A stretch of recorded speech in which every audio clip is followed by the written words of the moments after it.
Bienvenue dans cette nouvelle vidéo sur le thème de la fertilisation. Alors dans cette vidéo, nous allons voir deux points essentiels. Donc le premier, c'est quand réaliser la première fertilisation de la saison. Et le deuxième, c'est avec quel type d'engrais le réaliser. Alors tout commence dès le 1er janvier. Alors pour ce faire, il faudra calculer la température moyenne jour et nuit de chaque jour à compter du 1er janvier. Alors je vais vous donner un exemple tout simple. Par exemple, le 1er janvier, nous avons une température de 8 degrés la journée et de 2 degrés la nuit, ça nous fait un total de 10. La moyenne sera donc de 5 degrés pour le 1er janvier.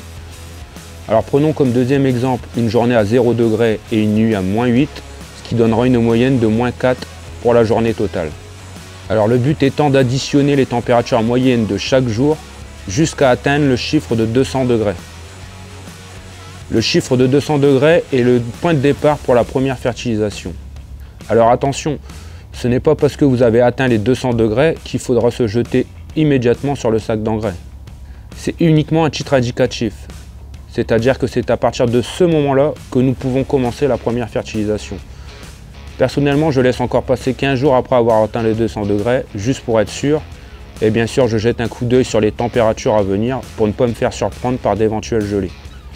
Alors pas de panique, si les températures qui suivent ne sont pas favorables, vous pouvez repousser la fertilisation même un mois plus tard, il n'y a aucun souci.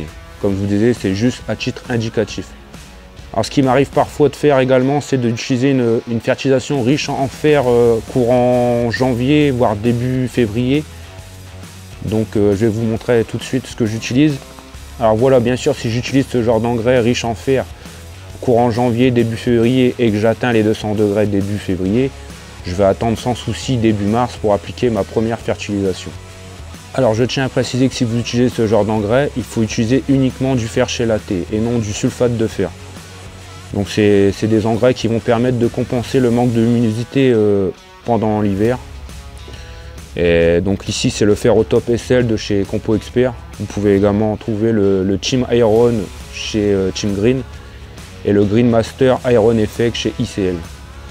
Dans mon secteur, j'ai atteint les 200 degrés depuis le 4 février. Et oui, même dans le nord de la France, on peut atteindre les 200 degrés très rapidement.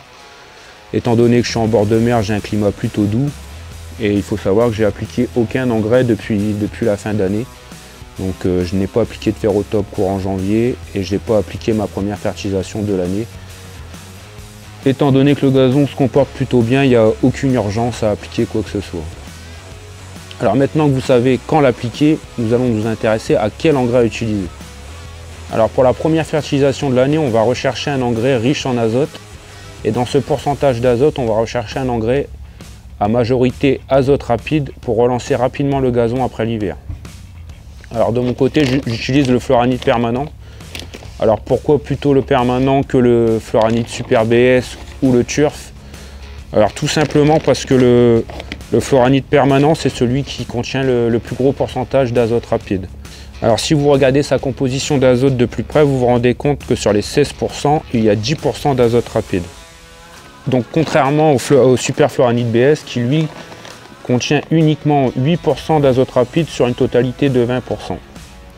Et du côté du Turf, on est sur un pourcentage de 10,5% d'azote rapide sur une totalité de 20% également. Donc si je schématise sur 100%, donc le permanent on est à 62,5%, le super fluoranide BS on est à 40% et le fluoranide Turf on est à 52,5% d'azote rapide. Donc c'est pour ça que j'utilise de préférence le permanent en sortie d'hiver. Donc c'est celui qui contient le plus gros pourcentage d'azote rapide et qui va me permettre de donner un coup de fouet en sortie d'hiver.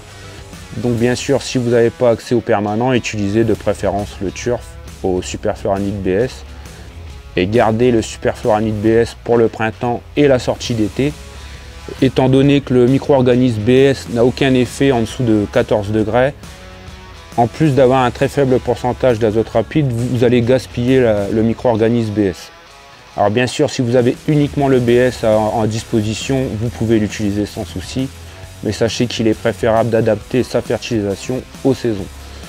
Alors voilà, pour ceux qui me connaissent depuis longtemps, j'ai principalement parlé de la gamme Compo Expert parce que c'est une gamme que j'adore.